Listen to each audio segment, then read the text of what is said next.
You may take your seats and turn with me to our scripture reading. That is this morning from Jeremiah chapter 13. After this week, I will break a little bit from Jeremiah and focus for 3 Sundays on 3 of the words Jesus spoke on the cross.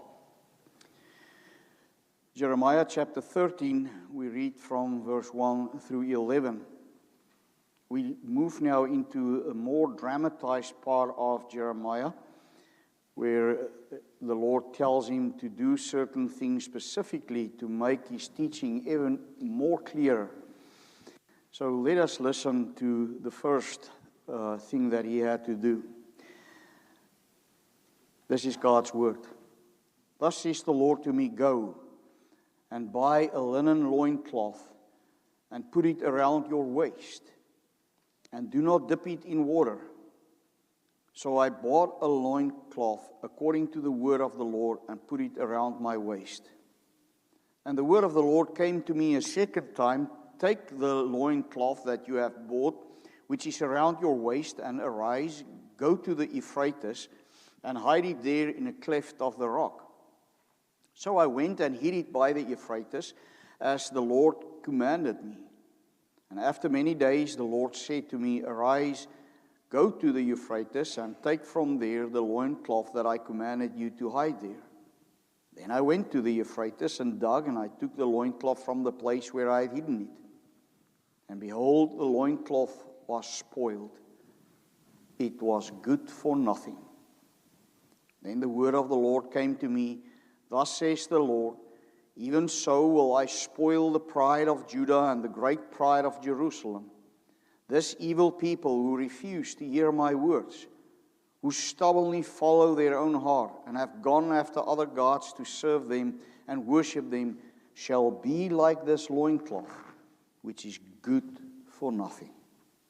For as the loincloth clings to the waist of a man, so I made the whole house of Israel and the whole house of Judah cling to me, declares the Lord, that they might be for me a people, a name, a praise, and a glory. But they would not listen. So far, the reading of God's word. Our beloved in our Lord Jesus Christ, there are often times when God does not merely speak, but He dramatizes. He does not only declare truth, He basically enacts it. And the reason is obvious, because God wants to stress the importance of His word. And here in this chapter we have a good example of how God does it. And when we return to chapter 13, I intend to show you a few more examples. Remember, Jeremiah 13 stands in a section of chapters 11 through 20 where the Lord exposes Judah's covenant breaking.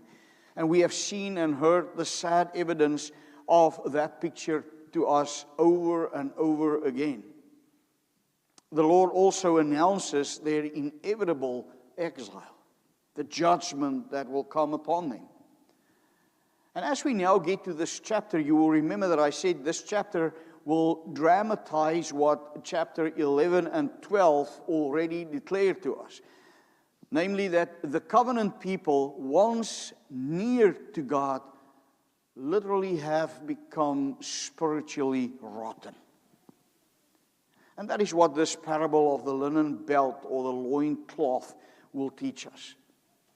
Once again, we are reminded that Judah was not merely in moral decline. No, what they were doing was committing covenant treachery.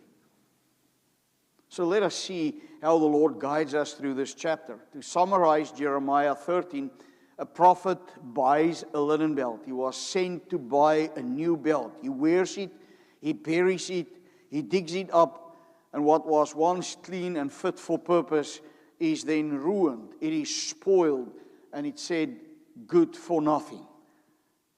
And God says, that is my people. So this passage confronts us with the sobering truth that it is possible to be near God outwardly and yet inwardly be completely rotting through pride. Now let's first look at the command, the linen belt worn but not washed. The first words, the first things we read, the Lord says, go and buy a loincloth and put it around your waist.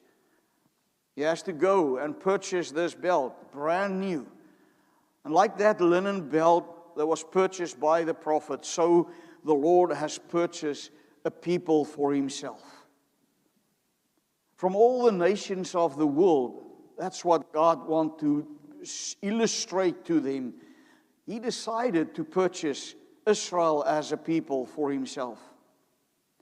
Then the second thing we must see, which is not unimportant, is that the belt is to be a linen belt. Linen in the Old Testament was priestly material. The garments of the priests were made of fine linen because linen signified holiness. It signified consecration, to be set apart for the Lord, belonging to God. They were, as a people, set aside by God, and for His service. So the garment is not a cloak or a robe, it is something worn tightly around his body. It was something very close to his body. The fact is actually stated 3 times in the first 4 verses, which tells us that it was emphasized by the prophet.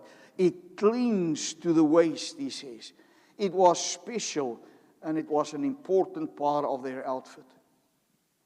And God explains the symbolism himself in verse 11. For as the loincloth clings to the waist of a man, so I made the whole house of Israel and the whole house of Judah cling to me, that they might be for me a people, a name, a praise, and a glory. This is again covenant language. God did not purchase or choose Israel because they were impressive in some way. He chose them because He set His love upon them. He redeemed them out of Egypt and freed them from the chains of slavery out of His own grace. He protected them through so many trials and hardships in the desert. We know how He provided for them abundantly in so many different ways. He even gave them water from a rock. He brought them near to Himself at Sinai, and He caused them to dwell in His presence all these times. Yes, their election was not merely God rescuing them from the danger of slavery, but God brought them near Himself to live in His glorious presence. God saved them from their enemy that they could live in a close and intimate relationship with Himself, to reflect His character and live in such a way that God's glory would be displayed to the nations. That was God's purpose with them. Like that belt around the prophet's body, so they were meant to be wrapped around God, so to speak. They were saved to identify with Him, depending on Him. As a priestly nation, focus their eyes on Him and their hearts yearning for Him, and be completely inseparable from God. That was God's purpose with them. But this is not mere Israel's story. In Christ, the church is brought near. Purchased at a special and dear price, we have been saved from the tyranny of Satan and the slavery of sin. And as we've heard this morning, not with silver or gold, but the precious blood of Jesus. It's that blood that set us free, as we celebrated last week, even in the Lord's Supper. But here's the thing. We are not merely forgiven criminals. We are adopted sons and daughters, brought into the family of God. We are called a royal priesthood, in the words of the Apostle Peter. We are united to Christ. We are brought into this household, bought to be close to God, bought to be useful in His service. And that tells me that Christianity is not distant religion. It is a relationship. It is a relationship we may have with the living God, the creator of the heavens and the earth, which was made possible through His beloved Son, Jesus Christ. Yes, Christianity, if you would, is a relationship of covenant closeness. So let me ask you this morning, do you currently think of your faith primarily as a rule-keeping obligation? Or do you, and can you honestly say that your faith is more about clinging unto a person, the person of the Lord Jesus Christ?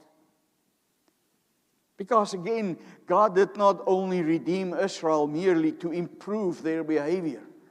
He redeemed them to bind them unto Himself, to love Him with all their heart.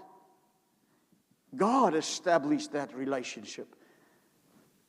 And we know something went terribly wrong. And that is why the Lord commanded Jeremiah not to put the linen belt in water. He was not, in other words, allowed to wash it. This belt had to bear the stains of the filth and dirtiness of the people, because it represented exactly that. Those stains need to remain on that belt, because it represented the terrible condition God's people spiritually were in. So let's secondly look at the burial of this belt at the Euphrates. Take the loincloth, arise, go to Euphrates, and hide it there in a cleft of the rock. The fact that he says go so far, the Euphrates, is significant because it is really associated with Babylon, the coming instrument of judgment. So it was indeed a long time of travel for Jeremiah to emphasize the distance between Judah and God. And that's where he had to bury this belt. And after many days, he returned and retrieved the belt. And what was the result? The passage says, and behold, the loincloth was spoiled. It was good for nothing. You can imagine, buried in the damp earth, cut off from its purpose, if you would, exposed to decay, it became decomposed and rotted. And suddenly, this beautiful new belt was useless. But once again, let God Himself interpret it for us. Look at verse 9 and 10. Thus says the Lord, even so will I spoil the pride of Judah and the great pride of Jerusalem.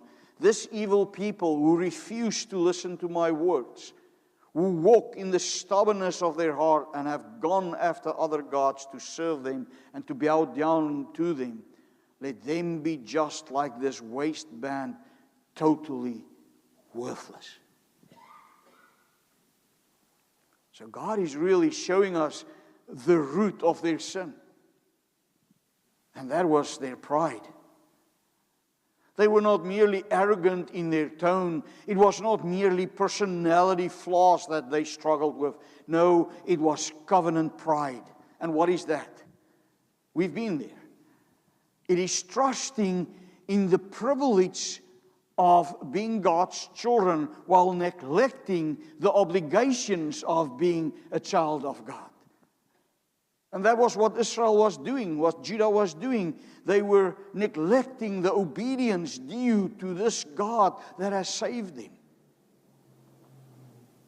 Yes, that covenant pride is to assume that because you have the privileges outwardly, that you are saved automatically inwardly. Remember, I said Judah had the temple. They had the sacrifices. They had circumcision. They had the prophetic warnings. But what did verse 10 say? They stubbornly follow their own heart. When I listened to that and I read that again, I thought to myself, does these words really still shake you up? Does it shake you up? Is it still devastating to hear that God's people stubbornly follow their own heart? Or is it just something that we hear, yet has no impact anymore on us because that is kind of how we live? The kind of lifestyle that we got used to, that we choose from God's word just what we like and the rest we just ignore. So I want you to think about that phrase again this morning. Because instead of clinging to God, they clung to themselves. Instead of loving God, they love themselves. Instead of submitting to God's word, they trusted their own judgment and gut feelings, or how do some call it these days, their inner compass. Yes, it is then when the church starts saying, yes, I hear you, but. I know all these things, but. And this is the essence of sin from the time of man in the Garden of Eden, if you think about it. Adam and Eve decided, we will determine what is good for us. We will trust our own hearts. Yes, man decided, I will define my path. And that has devastating consequences for a relationship with God. Because in your pride, you start thinking, I am near enough to God that I need not tremble before Him. And that's a scary thought. And you know what the danger of such a thought is? It means you can listen to faithful preaching. You can partake in the Lord's Supper. You can lead even in the church. But a stubborn heart will not cling unto the Lord. A stubborn heart will separate you from God, while you will be losing your purpose more and more. And when you lose your purpose, you are decaying. You are spiritually rotting. Remember, total depravity does not mean we are as wicked as possible.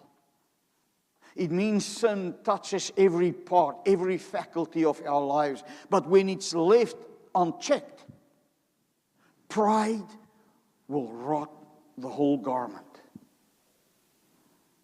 The bell did not become partially frayed. It became good for nothing. So let us look at the tragedy of spiritual uselessness. There are few phrases more sobering in Scripture than this. They are good for nothing. Just imagine you are standing behind the door and you hear your own father says to your mother about you, he is good for nothing. If it's not true, that could hurt very much. But what if it is true? Will that wake you up and change you? That was what God said about Judah. And it was true. The judge of the world, the one who knows the heart, who discerns the thoughts of our mind. That was his judgment. They are good for nothing. But did it shake them up? That was the state their sins brought them to. And nevertheless, they continued in their sins. God had intended Israel to be a people, a name, a praise, a glory. And instead, through pride and stubbornness, they became spiritually useless. They were no longer displaying God's glory. They were no longer reflecting His holiness. They were no longer functioning as covenant witnesses. And here we must be careful. We should not think, wow, God lost His ultimate purpose then with them. No, His sovereign decree stands forever.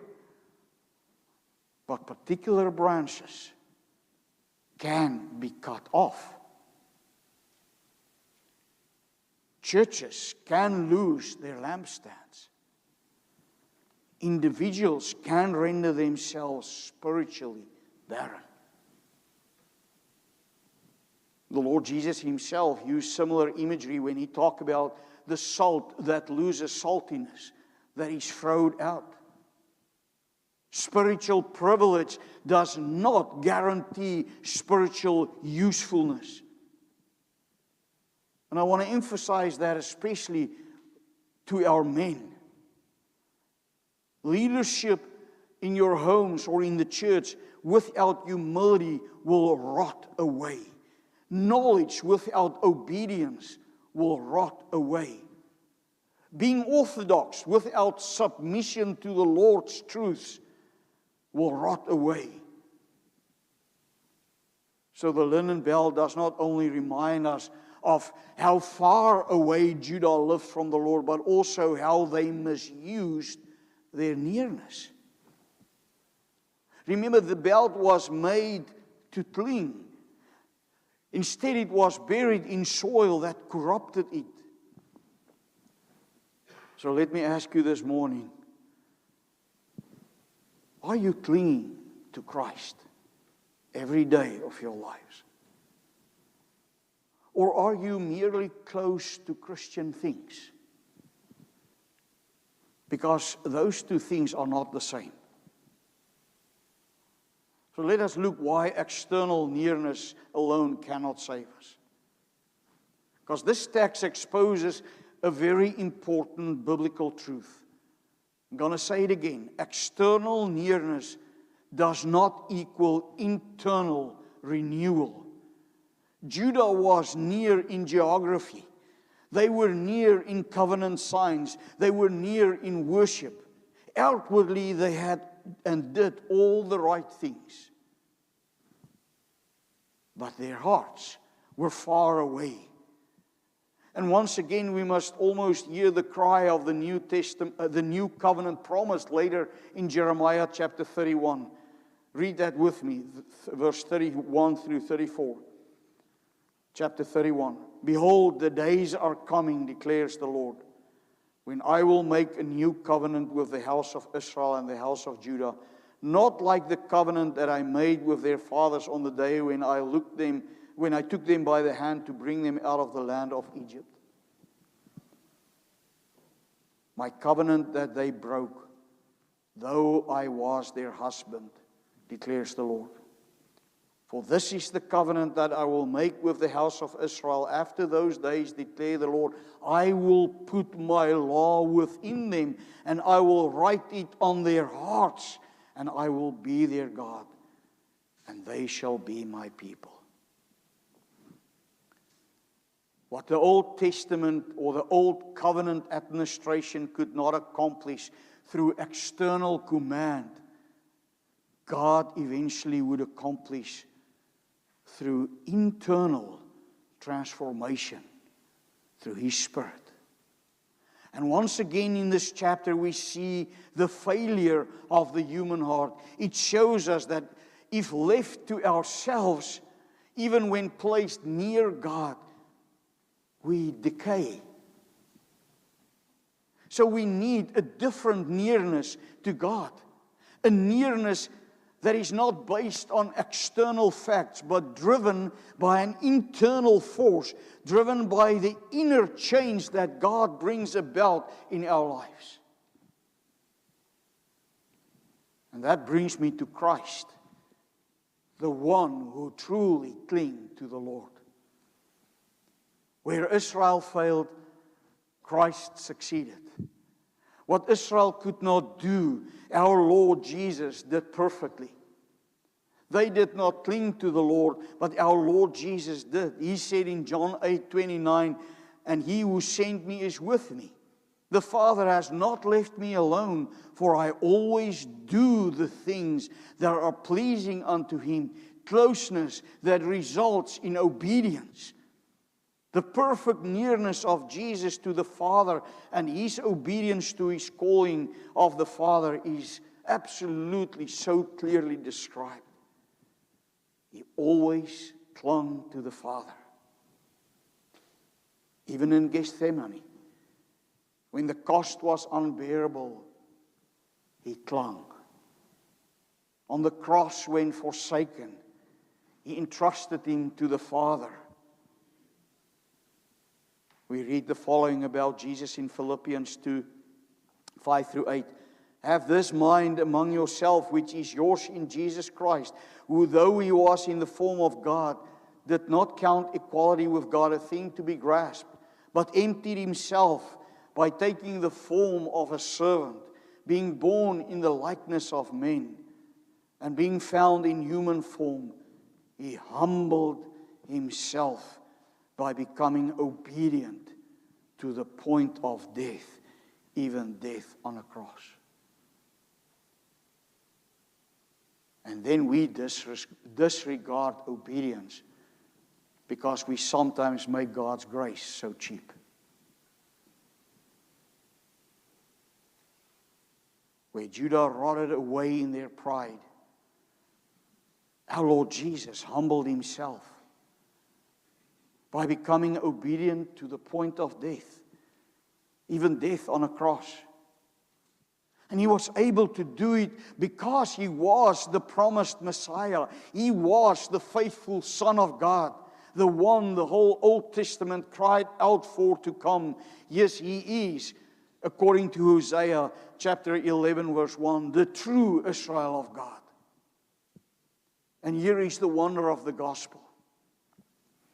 On the cross, actually through his whole life, he was treated as ruined, as if he had no purpose anymore, as if he was an imposter. He was traded for someone who was indeed good for nothing, Barabbas. But they chose him above our own Savior. Remember how the people shouted out in unison their choice, "Let him be crucified." Now, that is not all. They also shouted, "His blood upon us and on our children." They did not know what they were calling for. They did not know what they were rejecting, my brother and sister. They rejected the blood that could save them and instead called its guilt upon themselves. Yes, they called guilt instead of mercy upon themselves. In blind unbelief, they placed the curse of Christ's blood upon themselves while rejecting the very blood, the only blood that could save them, that could cleanse them. And then you wonder why Israel is suffering all these years. Instead of pleading for the atoning blood of the Messiah, they demanded responsibility for shedding it. Until this day, so sad that they still await a Messiah. Still reject the one true Messiah. Thanks be to God that there are also saved Jews. Yes, even though he was seen as ruined, as one with no purpose, and mocked as a make-up king, he bore the corruption of his people. He was cast out so that we might be brought near to God. You see, what Jeremiah dramatizes as judgment, Christ absorbs as substitute. And in union with him through faith, we are not merely forgiven, we are made new. We are clothed with his righteousness. We are restored to usefulness. And we don't have to cling in our own strength. Jesus gave us His Spirit who lives in us and bring God in us. And He empowers us to cling to Him and live a life near to Him every day. I leave you with this. Go and examine your hearts once again. When pressure and trials come in your life, what is it that you cling to? Do you cling to your comfort? Do you cling to your control? Do you cling to your reputation or your bank account or your own reasoning and efforts? To cling to the Lord never makes us weak. It never should make us feel weak, especially as men. You know how it is. We want to figure it out, right? We will make it work. We will sort things out. No. Clinging does not disqualify you. Clinging unto the Lord makes you strong. Clinging to the Lord proves that you have faith and wisdom, because clinging is to fully rely, fully depend on the Lord. So search your heart. Repent daily from your pride. Kill that pride early in your life. Do not listen to that voice that sometimes say, you know enough. You don't have to learn more from God's Word. You need not to listen. And teach your children to kill that pride in them also as early as possible. Teach them to live humbly before the Lord every day, to depend not on yourself and on themselves, but on His wisdom. Depend on Him. Lean upon His understanding. Follow His Word. And when the Word confronts you, don't immediately become stiff-necked and defend yourself as we so often do. It is dangerous, because stubbornness is a first sign of decay. And finally, let us remember our purpose. God says, you are a people, a name, a praise, and a glory. Yes, we exist also as Grace Presbyterian Church for His glory. Go and live it this week. Live it in your marriage, in your fatherhood, in your homeschooling, in your daily occupation, and in your church membership. Cling to Jesus Christ, who died for ruined sinners like you and me. But in Him, we are restored from ruins to glory. Yes, look daily to the cross and the open grave and live to reflect our Lord Jesus Christ. And God's people say, Father, as we come to you, we thank you for restoration. We thank you that you have changed us from a ruined people to a people of glory. Forgive us that we forget our identity, Lord, which you continue to use us this week, as you continue to dwell in us, and as you continue to lead us through your word in the truth. In Jesus' name we pray. Amen. We cannot do this of ourselves, so let us sing, Yet not I, but through Christ in me.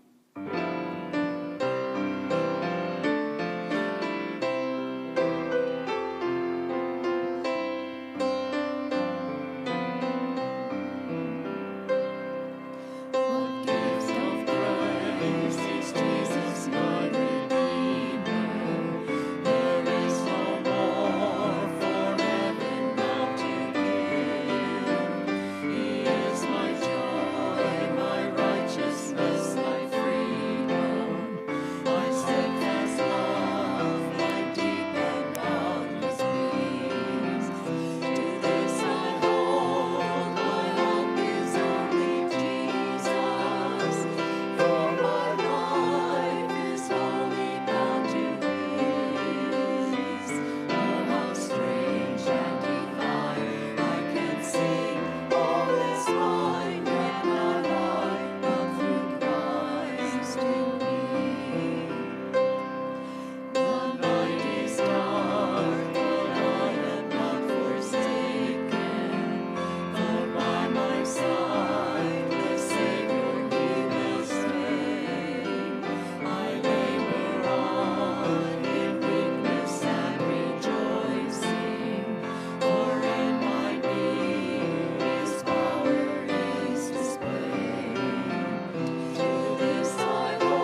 Receive God's blessing and go from here in peace. Now may the Lord of peace himself give you peace at all times and in every way. The Lord be with all of you. Amen.